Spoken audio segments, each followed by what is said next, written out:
Oh my goodness, my sweet friends. Wait till you see how this comes together. This is adorable. Make sure that you save this for later inspiration and share this out there to friends that might like this too. The first thing I did was coat everything with a nice good coat of red, white, and blue.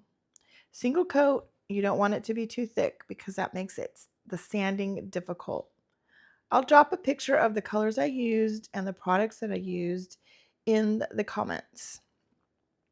Once everything was painted and dried, I used my Gator sanding tool with 120 grit to go around the edges and over the top. Now again, remember, I like to do the white part first and then kind of blend it in together because that red tends to bleed a little bit.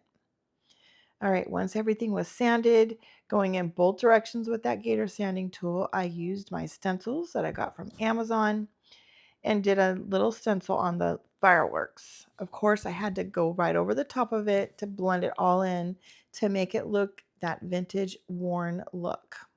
Now, if you don't like that vintagey look, that's fine. Skip the sanding part and leave it just as it came out of the jar with the paint for that more farmhouse look. And I used a little piece of that tan tobacco cloth from Jubilee Fabrics, tied it off on the top, took a little piece of the unbleached tobacco cloth and stamped USA on it. Went around the edges just to fray the edges so it all was cohesive and went together. Put it on with a little rusty safety pin, and now we're going around the edges with my number 2 flat paintbrush with some paint to make those stitching marks. And once it was dried, I went around over it with my Gator sanding tool again, you guys. I like it to kind of all blend together and make it look like it's old and vintage.